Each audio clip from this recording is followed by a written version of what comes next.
오늘 우리에게 주신 하나님의 말씀 고린도전서 1장 18절서부터 24절까지의 말씀 교독하시겠습니다.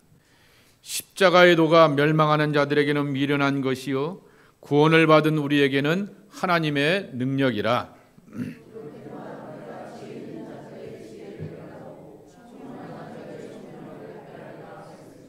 지혜 있는 자가 어디 있느냐? 선비가 어디 있느냐? 이 세대의 변론가가 어디 있느냐? 하나님께서 이 세상의 지혜를 미련하게 하신 것이 아니냐?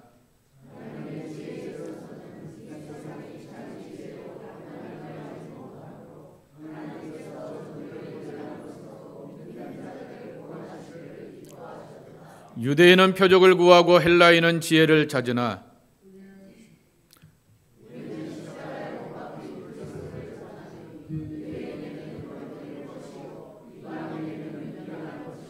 함께 봉독하십니다. 오직 부르심을 받은 자들에게는 유대인이나 헬라인이나 그리스도는 하나님의 능력이요 하나님의 지혜니라. 아멘.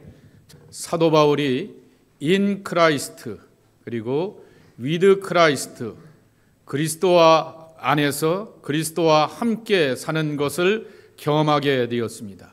그 말은 이해가 됩니다. 왜냐하면 성탄절의 축복이 뭡니까? 하나님이 사람의 아들로 우리 안에 오셨다. 그러니 하나님이 우리 안에 오셨다라고 하는 것도 이해가 되고요. 임마누엘로 말씀하여 주셨습니다. 세상 끝날까지 너희와 항상 함께 있겠다라고 말씀하여 주셨으니 하나님이 우리와 함께 하겠다라고 하는 것도 이해가 됩니다. 하나님의 은혜, 하나님의 사랑, 하나님의 은총인 것이죠.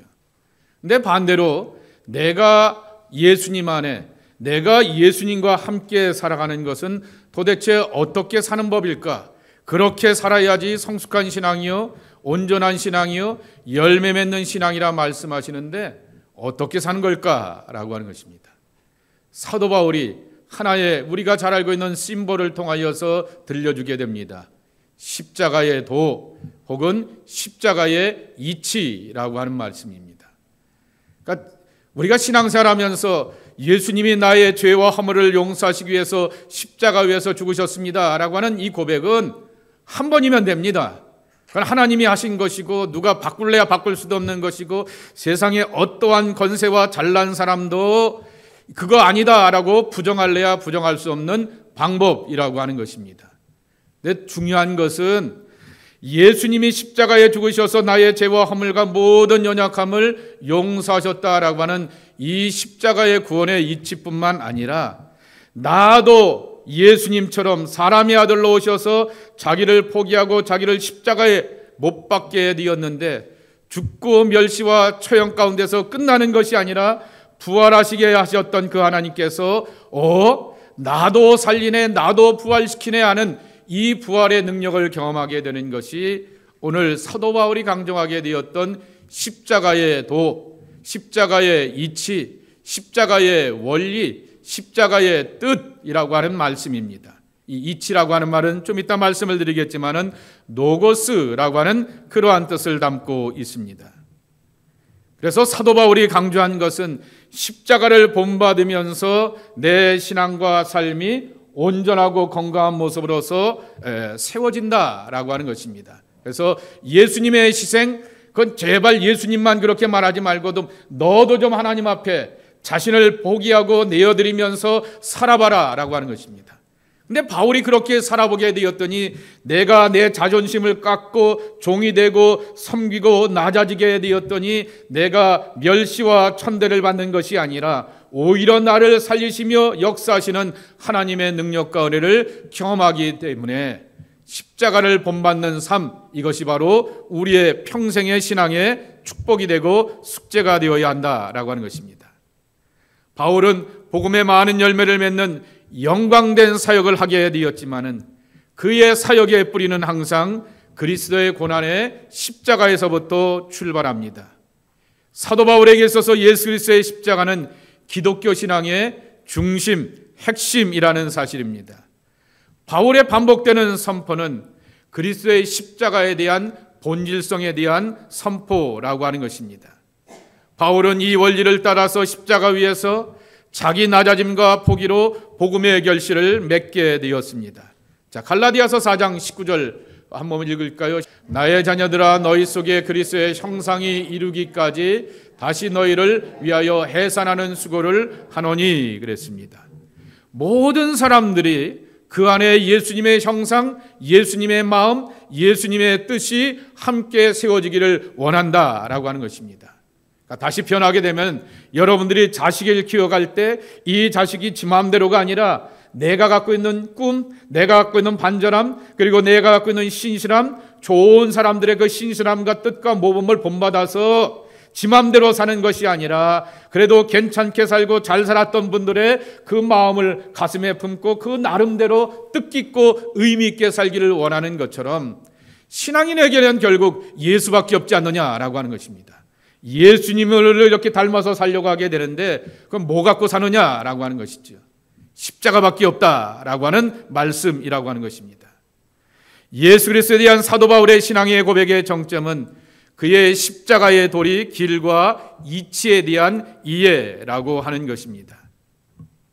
여러분, 오늘 22절 말씀에도 이렇게 소개하고 있는 것처럼 정통 유대인들에게 있어서는 나무에 달린 자는 저주받은 자다라고 말씀하셨듯이 멸망과 저주의 상징이 되었던 나무 십자가의 예수가 우리들의 구원이 되고 하나님의 메시아가 된다?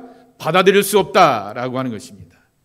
그리고 정통 로마 사람들이 바라보게 되었을 때 이 십자가의 처형이라고 하는 것은 무슨 칼로 써먹을 참수하는 것도 아니고 이렇게 창을 몸을 찔러갖고 이렇게 처형하는 것도 아니라 서서히 고통 중에 말라 죽이게 하는 이 처형 방법이라고 하는 것은 공개 처형입니다. 다시 표현하게 되면 시범 케이스라고 하는 거죠. 노마를 향하여서 이렇게 반란을 꿈꾸게 되고 노마를 향하여서 이렇게 헛된 망상을 먹게 되면은 이러한 저주와 고통 가운데서 인생 끝난다라고 하는 그 시범적인 처형의 방법이 바로 십자가 처형이라고 하는 것입니다. 그런데 사도 바울은 그것이 바로 가장 자랑스럽고 내 신앙과 내 사역의 기초이자 전부라고 이렇게 고백하고 있습니다. 정말 하나님의 신비로운 구원의 세계로 초대하면서 십자가를 가르쳐주고 있는 것입니다.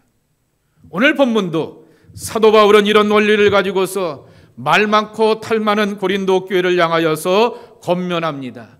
십자가의 이치와 원리대로 살아보십시오 라고 하는 것입니다. 여기 본문에도 나와 있게 되는 것처럼 이 메시지 오브 더 크로스 그랬는데요. 이 메시지라고 하는 말의 원문의 뜻은 막대기의 원리라고 하는 것이죠. 나무 막대기입니다. 그냥 사람 처형하기 위하여서 본보기가 되는 나무 막대기의 원리, 그것이 바로 십자가의 도라고 하는 것입니다. 그 원리라고 하는 말이 시라버로 여러분 잘 아는 단어 노고스라고 하는 단어이기 때문에 그 말이 우리가 원리라고 하는 말, 도라고 하는 말, 공동 번역에는 이치라고 표현해서 제가 설교 제목을 이치로 담게 되었습니다. 쭉 의역하게 되면은 구원의 상징인 십자가의 원리가 우리가 하나님의 크신 은혜와 사랑을 깨닫게 하시고 내 개인의 경건을 위하여서 그리고 내 개인의 경건이 반드시 내 옆에 사람들과 친구들과 믿음의 이웃들 가운데 영향을 끼치게 되는데 이 공동체의 원리가 되어서 살아보자라고 하는 것입니다. 바로 앞에 여러분 성경책을 갖고 있으면은 한번 살펴보십시오.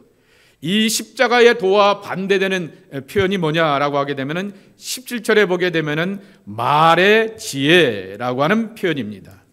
말의 지혜라고 하는 것은 중세 성자, 이 초대 성자였던 어거스틴이 그러한 대표적인 사람이었는데요. 그가 궤변론에 빠지게 되었고 소위 말하는 소피스트들 철학에 깊이 물들게 되었던 이유가 말을 잘하게 되면은 뛰어나다라고 하는 것이죠. 여러분 우리가 특별히 과학자들 가운데서 또 사람들 가운데서도 보게 되면 글은 참 잘 쓰는데 앞에다 세워놓게 되면은 꽂아놓은 보리자루 되는 분들이 있지 않습니까? 언변들이 없고 왔다 갔다 하게 되고 저 사람은 정말 저 책을 쓴 거고 저 공식과 원리를 만든 것이야 라고 할 때 그런 것에 대하여서 어려운 사람들이 있습니다. 안에 든 것은 없지만 이 앞에 쓰기만 하게 되면 청산유수로 이렇게 말이 잘 나오는 사람들이 있습니다.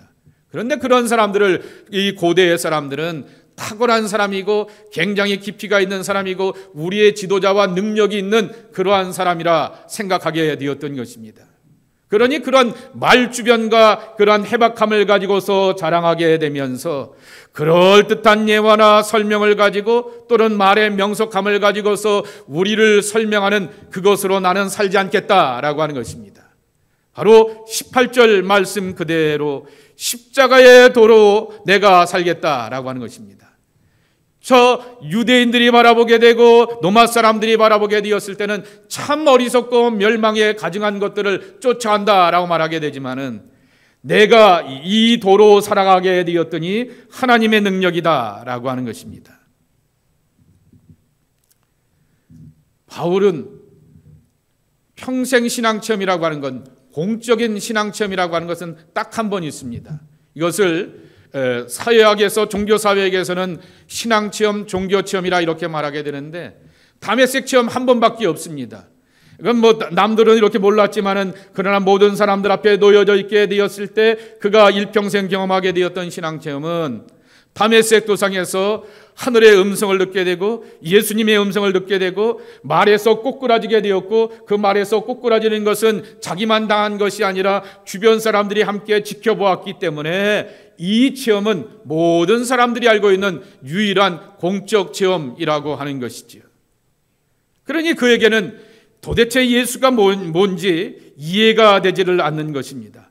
어떻게 나사렛 예수를 하나님의 메시아로 받아들이고 설명하며 그분의 진리로 살까라고 하는 것입니다. 다른 제자들과 사도들은 정말 예수님에 대하여서 친근하고 그리고 아주 디테일하게 전하게 됩니다. 예를 들면은 마태복음 8장과 마가복음 2장의 말씀에 보게 되면은 베드로의 장모의 집에 가게 되어서 열병 걸리게 되었던 베드로의 장모를 향하여서 예수님께서 허리를 굽히셔서 그에게 다가셔서 몸에 손을 대셨다 그랬습니다. 열병이라고 하는 말은 다른 말로 변하게 되면 전염병, 돌림병입니다. 돌림병 시대에 우리가 살고 있지 않습니까? 감기 걸린 사람이 있고 그렇게 바이러스가 있는 사람한테 어떻게 가야 돼요? 그래도 가려고 하면은 마스크 쓰고 손대지 않고 멀리서 거리를 띄어서 잘 이렇게 건강하십시오, 기억하고 기도하겠습니다 라고 하는 것이 그럴 것인데 예수님은 그렇게 허리를 굽히셔서 이 베드로의 장모에게다 몸을 대시면서 그를 축복하시고 기도하셨다라고 하는 것입니다. 그 장면을 지켜보게 되었던 제자들, 그 장면을 보면서 예수님의 눈길, 예수님의 손길을 그렇게 설명하게 좋을 수 있는 그러한 디테일이 사도 바울에게는 없는 것입니다. 그러니 다른 제자들은 그렇게 설명할 때마다 역시 예수님은 이렇게 설명할 수 있고 가르칠 수 있지만은 기껏 하늘의 음성 한 번 들어봤던 그러한 사람이 복음의 사람으로서 예수님의 도를 전하라고 이렇게 사명과 비전은 받게 되었지만 감당하려고 하게 되었을 때 도대체 어떻게 내가 이것을 행할까 할 때 그는 아라비아 사막에 내려가서 복음도 전하게 되었지만은 3년이라고 하는 개인의 긴 묵상 가운데서 깨닫고 경험하게 되었던 원리가 하나 있는데 그것이 바로 십자가에도 십자가의 원리, 이치의 말씀이라고 하는 것입니다. 종교개혁자 마틴 루터가 이 원리를 이렇게 설명하게 됩니다. 보이지 않는 하나님이 만드신 자연 만물만 인식하는 사람은 신학자라 할 수 없다라고 하는 것이죠. 그러니까 이런 자연 조화를 보면서 여러분 경험과 기회를 깨달으십시오라고 하는 그러한 사람은 신학자가 될 수가 없다라고 하는 것입니다.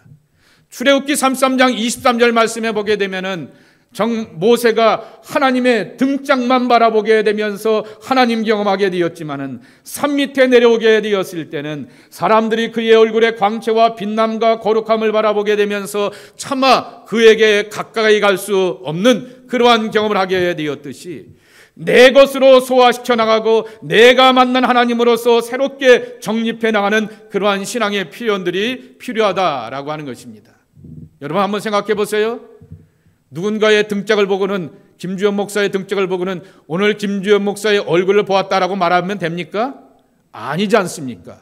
그런데도 불구하고 누군가의 등짝을 보았는데 그 사람 얼굴을 보았어. 그 사람의 모습을 보았고 형편이 어떻더라 저렇더라 이렇게 쉽게 단정적으로 말할 수 있겠습니까? 아니지 않습니까? 그런데 모세가 이렇게 경험하게 되었던 것, 결국 그러면서 하나님과의 깊은 교제와 묵상으로 들어가게 되었던 것이죠. 사도 바울도 마찬가지라고 하는 것입니다. 다른 제자들처럼 그렇게 경험이 없게 되지만은 정말 십자가의 도가 무엇일까라고 하는 것에 대한 깊은 묵상과 그러한 간절함 속에서 이것이 바로 나를 세우고 나를 구원하는 하나님의 일이구나라고 하는 것을 확신하게 되었던 것입니다. 십자가는 유대인들에게도, 십자가는 로마 사람들에게도 멸망에 가증한 도처럼 보이게 되었지만은 거기서 하나님의 구원과 부활이 일어나게 되었듯이 내가 나 자신에게 한번 적용해 보자라고 하는 것입니다. 적용해 보게 되었더니 이 십자가의 도를 통하여서 내가 경험하는 것은 예수를 부활시키게 되었던 하나님의 부활이 나로 하여금 부활시키게 하신다라고 하는 것입니다. 다메섹 도상에서 그는 예수님을 만나며 예수님의 음성을 들었습니다. 사울아 사울아 내가 어찌하여 나를 핍박하느냐. 제가 지난주에 청년들한테도 그렇게 말하였어요. You are trouble maker입니다. 내가 종교 엘리트로서 배운 것도 많고 갖춘 것도 많고 자격도 조건도 다 갖췄고 우리 집안은 괜찮아서 일찍이 로마의 시민권도 사들이면서 모든 것이 다 안전하게 준비가 되었고 이 가슴이 있어서 이 가슴을 가지고서 하나님을 위해서 성경을 위해서 일해보겠다라고 말하게 되는데 하늘의 반응은 You are trouble maker라고 말합니다. 이건 내가 잘못돼도 엄청나게 잘못된 것 아니냐라고 하는 그 깨달음 가운데서 예수의 십자가의 도의 원리로 살겠다라고 고백하게 되었던 것입니다.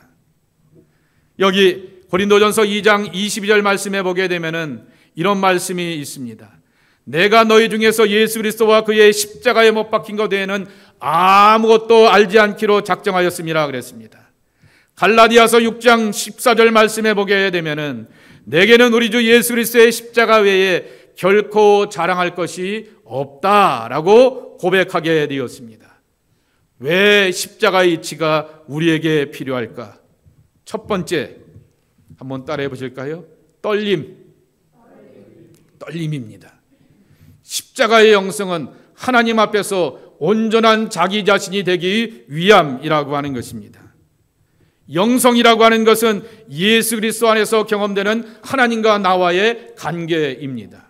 십자가의 영성 떨림이라고 하는 것은 영적 내공을 말하게 되는 것입니다. 내공이 없는 신앙이 뭐냐라고 하게 되면 두 가지로 나타나게 됩니다. 혹시 주보에도 나타나 있는 것처럼 하나는 바리새인적인 외적인 신앙입니다. 철저하게 자기 관리를 잘합니다.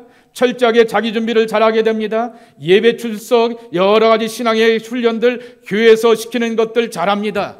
마치 학교의 모범생들처럼 학교의 수업에 빠지지 아니하고 예습과 복습을 철저하게 되듯이 자기 신앙의 훈련들을 잘하게 되지만은 하나님이 내게 다가오셔서 말씀하시고 내가 하나님과 함께 교제하는 그 깊이는 없는 그러한 경험들을 안타깝게 경험하는 사람들이 있습니다. 두 번째로는 신비주의의 유혹에 빠지게 되는 것입니다.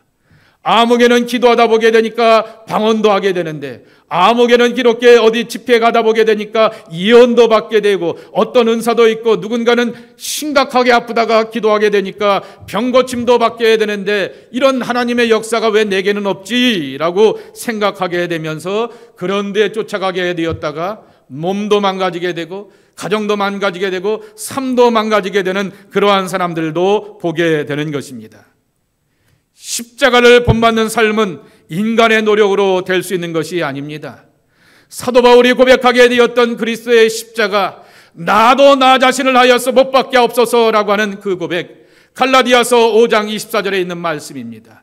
그리스도 예수의 사람들은 육체와 함께 그 정욕과 담심을 십자가에 못 박았느니라 라고 하는 선언이 예수 그리스도를 살리시게 되었던 부활의 하나님이 나도 이렇게 살리시는구나 라고 하는 생명의 역사를 경험하게 되는 것입니다. 이것을 십자가 앞에서의 떨림이라고 말하게 됩니다. 적어도 목사가 되려고 하면은, 죄송하지만 적어도 교회에서 평신도이지만은 지도자가 되려고 한다고 하면은 하나님 앞에서 이 떨림이 없는 사람들이 이렇게 지도자가 되게 되면 반드시 문제를 만들어가게 되는 것입니다. 여러분 하나님 앞에 서게 되었을 때 손 떨려본 적이 있으십니까? 여러분 하나님 앞에 기도하게 되었을 때 목이 떨려서 이렇게 내가 기도하는 것이 내 기도가 아니라 뭐라고 하는지 모를 정도의 그런 경험이 있었습니까? 여러분이 기도해 보시게 되었을 때 정말 하나님이 꽉 나를 누르는 압도 가운데서 나를 자유케 하시는 해방의 기쁨을 경험해 보신 적이 있습니까? 그것을 경험할 때 우쭐하고 교만하고 사역의 열매를 맺다가 어떤 일을 하다가 좋은 결과를 맺다가도 늘 겸손으로 돌아갈 수 있게 되는 것은 하나님 앞에서의 떨림의 체험이라고 하는 것입니다. 다메섹 결심 후에 사도 바울은 그리스도의 십자가 그 자체에 사람을 설복시키는 능력이 있고 인간과 하나님 사이에 있는 모든 장벽들을 자유케 하시면서 꺾게 하신다라고 하는 것을 경험하게 되었기에 오직 십자가에도만 전하겠다, 떨림의 사람이 되겠다라고 고백하게 되었던 것입니다. 두 번째입니다. 십자가의 도, 십자가의 영성은 함께 해보실까요? 어울림입니다. 내가 은혜 받은 것은 반드시 이 사람들 앞에 영향을 미치게 되는 것입니다. 내가 사랑하는 나의 아내, 내가 사랑하는 나의 가족들, 나와 이어지고 맺어지게 되었던 수많은 사람들과의 관계 속에서 어울림으로 나타나게 되는 것입니다. 사도 바울의 십자가 영성이 왜 그리 중요할까? 그것은 하나님 앞에서 자기의 신앙과 자기의 믿음을 지탱하는 힘이기도 하였지만은 공동체 안에서 더불어 어울릴 줄 아는 겸손과 진실함으로 배워 나왔기 때문이다라고 하는 것입니다. 여러분 유튜브에 보게 되면 잘잘잘 시리즈 보세요? 예, 권사님 보신다고 이렇게 대답해 주셨는데 보게 되면은 감리교 목사들이 이렇게 주로 많이 나와서 너무 자랑스럽기도 합니다. 청파교회 김기성 목사님도 나오시고 우리 교회 일대 담임 목사였던 김명병 목사님도 나오셔서 이렇게 강의를 해주게 되는데 어떻게 보면 가장 이렇게 보편적이고 무난하고 건강한 그러한 신앙의 훈련들을 시키게 되는데 며칠 전에 김명봉 목사님이 잘잘잘에 이렇게 나왔던 것을 하나 보게 되었더니 이렇게 비교해 놓았어요.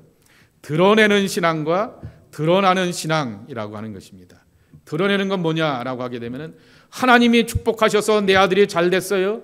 하나님이 축복하셔서 이 사업장이 잘 됐어요. 하나님이 축복하여서 내가 운동을 하다가 금메달을 따고 이렇게 우승을 하였어요 라고 하면서 자기를 드러내면서 물론 하나님께 영광을 돌리지만 드러내게 되었을 때 그러면 그 사람 그 은메달을 딴 사람도 크리스찬이라고 하면 그 사람에게는 하나님의 영광이 없느냐라고 하는 것이죠.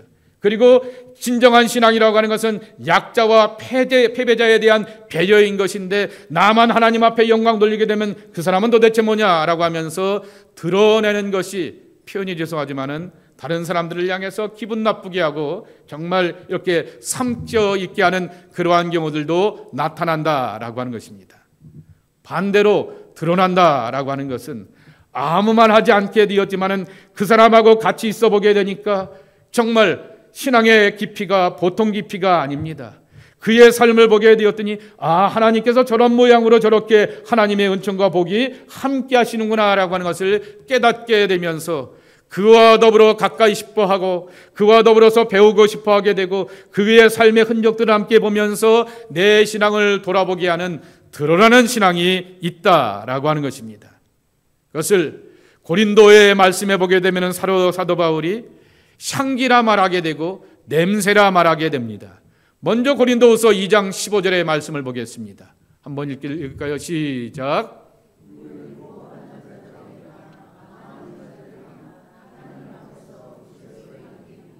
예, 향기라고 말하게 되는데 영어 성경에 보게 되면은 플레저닝 아로마 그랬습니다.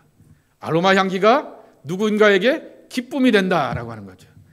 이게 무슨 고약한 냄새야 라고 하는 그 냄새가 아니라 나도 기쁘고 여기 있으니까 아로마 향기가 마음을 캄다운하게 하네, 또 편안하게 하네, 여기 있으니까 당신하고 있으니까 좋네 라고 하는 아로마 향기가 된다라고 하는 것입니다. 그리고 16절에는 이런 말씀도 하시게 됩니다. 또 읽겠습니다. 이 사람에게는 사망으로부터 사망에 이르는 냄새요 저 사람에게는 생명으로부터 생명에 이르는 냄새라 누가 이 일을 감당하리요? 이 아름다운 향기, 내 냄새가 기분 좋다라고 말하게 되지만은 코를 박고 이 냄새가 무슨 냄새야라고 하면서 더럽고 기분 나쁘고 그렇게 불편한 냄새가 날 수도 있다라고 하는 것입니다.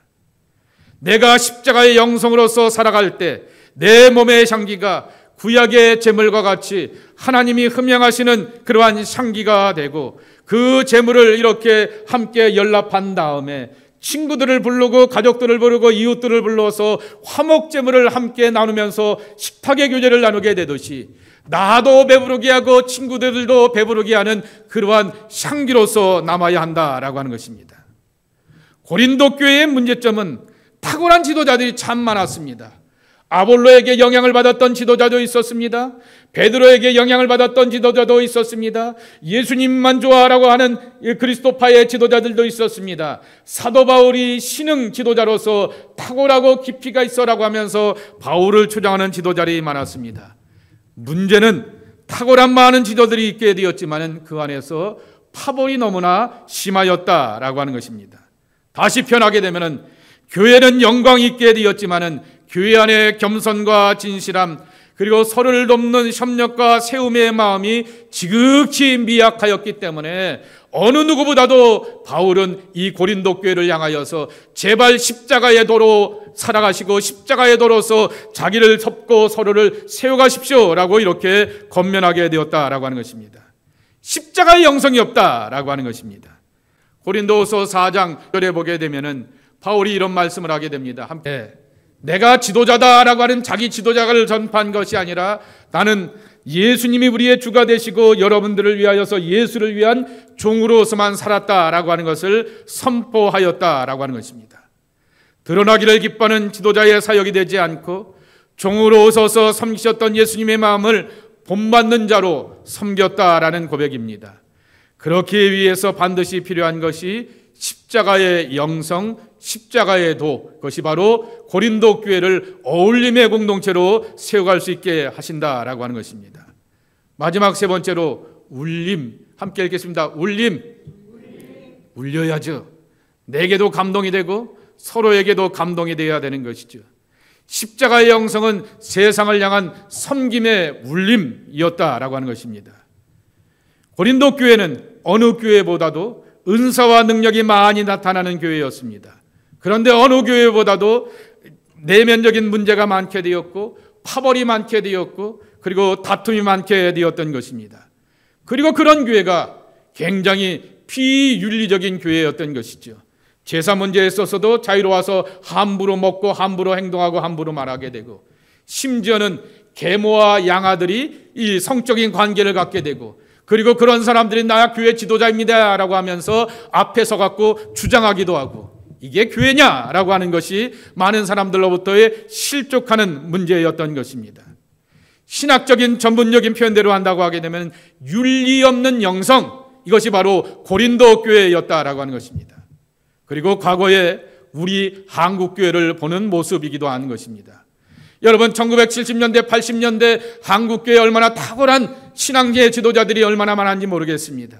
말씀만 선포하게 되면 수천 명이 회개하기도 하게 되었고, 또한 이렇게 누군가를 위해서 기도만 하게 되고 그분의 옷자락만 만져도 병고침을 받는 사람들이 얼마나 많았는지 모릅니다.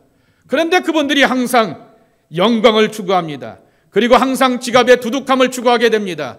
은행의 그러한 잔고의 넉넉함을 추구하게 되니 그 영광이 변하여서 자기 영광으로 타락하게 되는 그 모습들을 우리는 보게 되면서, 그러니 당연히 교회가 이렇게 떨어지게 되고 어려움을 당하게 되고 세상으로부터 비판받는 그 모습들 이해하게 되는 것이죠. 감동이 되고 울림이 되는 것이 아니라 비난의 대상이 되었다라고 하는 것입니다. 여러분 요한웨슬레의 순례 여정에 보게 되면은 길의 여정이었습니다. 첫 번째는 어디를 찾아갔냐면은 올더스게이트 스트릿을 찾아가게 되었습니다. 거기서 누구를 만납니까? 모라비안 교도들을 만나게 되었습니다. 그들은 보니까 굉장히 하나님의 말씀에 심취하고 함께 기도하면서 깊은 내면 가운데서 하나님의 음성을 들으려고 하게 됩니다. 근데 하나 고민이 있습니다. 하나님의 음성을 듣게 되면 하나님이 직접 어떻게 가시적인 모습으로 말씀하신다고 하는데 어떻게 경험하는 것이지? 라고 하는 그러한 개인적인 고민이 있어서 또 다른 동네를 찾아가게 됩니다. 페터레인 스트리트의 그 모임을 찾아가게 됩니다. 그랬더니 거기에 가게 되었더니 신유의 역사도 있게 됩니다. 거기에 갔더니 예언하는 사람도 있습니다. 거기서 누군가가 요한웨슬리를 위해서 축복하며 기도하게 되었더니 자기도 입신에 들어가 본 적이 있습니다. 혹시 여러분들 가운데 입신해 보신 적이 있어요? 아니면은 입신하는 사람들을 이렇게 옆에서 보신 적이 있어요? 저는 입신하시는 사람들을 이렇게 옆에서 본 적이 있기도 합니다. 그러한 신앙의 신비한 체험들이 있게 되면서 성경에 말하고 고린도에서 12장에 말하게 되었던 이러한 신비한 것들이 정말 신앙생활 가운데서 경험될 수 있구나라고 하는 것을 깨닫고 체험하게 됩니다. 이러한 탁월한 은사의 사람들이 가득한 그 공동체에 머물게 되었는데 문제는 예배가 끝난 다음이었던 것입니다. 예배가 끝나고 모임이 끝난 다음에 누군가가 누군가를 향하여서 뒷담화를 그렇게 해대면서 비난하고 저주를 퍼붓게 되고 뒷이야기를 하게 되는 것을 보게 됩니다. 이거 도대체 뭐지? 라고 하는 것이죠. 하나님으로부터 은혜를 받았다라고 말하게 되는데 누군가를 향하여서 그렇게 부끄럽고 창피한 입술로서 비난하고 저주한다? 이것이 도대체 내가 여기에 머물 이유가 없다라고 하면서 거기와도 결발하게 되면서 우리가 알고 있듯이 그리스도의 완전의 신앙을 위하여서 자기 훈련과 거룩함에 대하여서 철저하게 되었고 신앙의 실천을 하게 되었던 것입니다. 근데 여러분, 이런 사람들이 어떤 사람들이인지 아십니까? 제가 말하면 여러분이 오해할까 봐 바울의 말을 가지고 여러분들 앞에 소개하려고 합니다. 빌립보서 3장 18절의 말씀입니다. 이 여기서 말하는 많은 사람들은 예수 안 믿는 사람들을 말하는 게 아닙니다. 신앙의 공동체에 머문다라고 말하게 되면서도 불구하고 예수의 원수가 되고 십자가의 원수가 되는 그러한 잘못된 신앙으로 사는 사람들을 말하고 있는 것입니다. 울림, 한경직 목사님이 종교계의 노벨 평화상이라고 하는 그 상을 받게 되면서 많은 사람들 앞에서 모든 이러한 공적인 자리에서 카메라 플래시가 막 터져있는 가운데서 사실은 제가 일제시대 때 신사참배를 하게 되었던 죄인입니다 라고 하면서 자기 고백과 부끄러움과 창피를 고백하게 되니 도리어 그것이 엄청난 감동과 울림이 되었던 것을 기억하게 됩니다.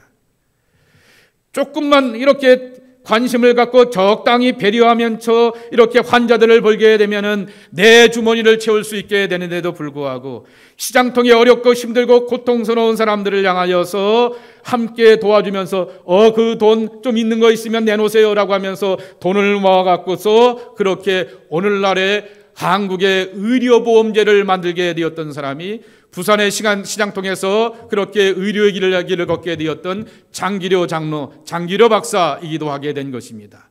돈을 채우려고 한 것이 아니라 명예를 채우려고 한 것이 아니라 다른 사람들의 이익을 위해서 살려고 하게 되었더니 여태껏 울림이 되었다라고 하는 것입니다. 지금도 그런 분들이 계시지 않습니까?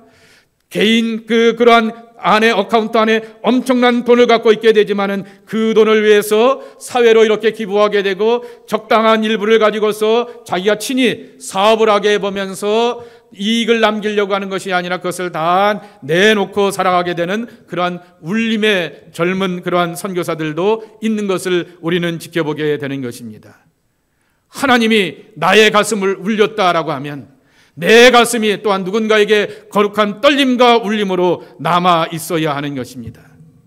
십자가를 본받는 삶은 계속하여 그리스도 안에서 살아가고 그리스도와 함께 죽는 삶의 패턴인 것입니다. 죽는 것으로 끝나는 것이 아니라 하나님이 예수님을 살리셨듯이 나도 살리심을 경험하게 되는 생명의 역사인 것입니다. 십자가는 군림하는 권력이 아닌 섬기는 능력입니다. 그리고 십자가는 옛날 2000년 전의 예수님의 사건이었고 옛날 2000년 전의 사도 바울의 사건이 아니라 오늘 저와 여러분의 살아있는 우리들의 이야기가 되어야 합니다. 그래서 초대교회를 우리가 보면서 놓치지 말아야 될 진실이 하나 있는 것입니다. 여러분, 초대교회 가운데서 건강한 교회들이 대표적으로 여러분이 아는 교회 한번 소개해 주십시오. 서문화교회, 또 에베소교회, 그리고 또 좋은 소문 나게 되었던 믿음의 수고, 사랑의 섬김, 믿음의 소망의 위로 갖게 되었던 어느 교회?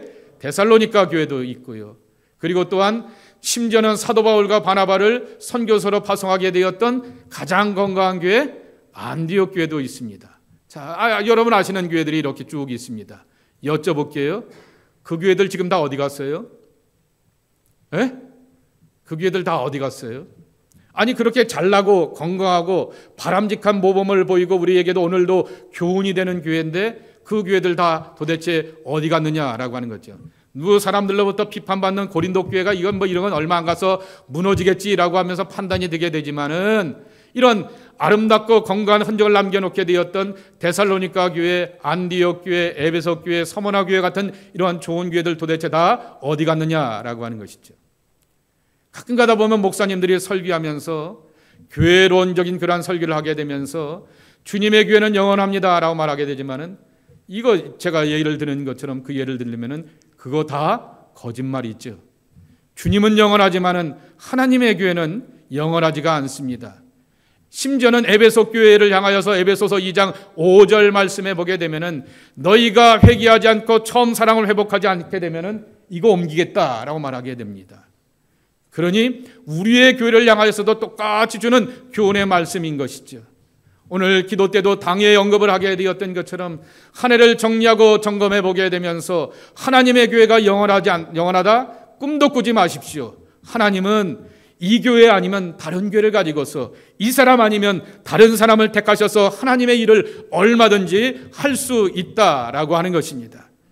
다만 우리가 중요한 것은 이 안디옥 교회를 보고 에베소 교회를 보고 데살로니가 교회를 보게 되면서 교훈과 발자취와 다시 표현하게 되면 향기와 아름다운 믿음의 흔적들을 본받고 따라가게 되는 것처럼 내 신앙의 흔적과 발자취가 내 자식들과 후손들 가운데 향기로 남아 있어야 하겠고 결코 무너지지 않는 아름다운 신앙의 흔적들과 모습들로 세워지는 것으로 우리가 이뤄가야 하겠다라고 하는 것입니다. 교회는 영원하지 않습니다. 예수님만 영원하십니다. 교회는 인간이 모이게 되면은 얼마든지 예수님은 건너뛰고 스킵하고 다른 교회로 가실 수가 있는 것입니다. 그러기에 우리가 해야 될 일은 십자가의 영성이라고 하는 것입니다. 십자가의 진리라고 하는 것입니다. 십자가 앞에 철저히 내가 떨림의 사람인가, 십자가 앞에서 내가 떨림의 경험과 감격을 가지고서 이 사람과 더올려서 어울릴 줄 아는 어울림의 사람인가, 그리고 세상을 향하여서 감화와 감동을 줄 수 있는 그러한 울림의 사람이 되는가, 이것이 바로 우리가 묻고 고백해야 될 신앙의 이치들이라고 하는 것입니다. 이와 같은 아름다운 신앙의 흔적들을 남겨가는 하나님의 사람들이 저와 여러분의 모습이 되기를 예수님의 이름으로 간절히 축복합니다.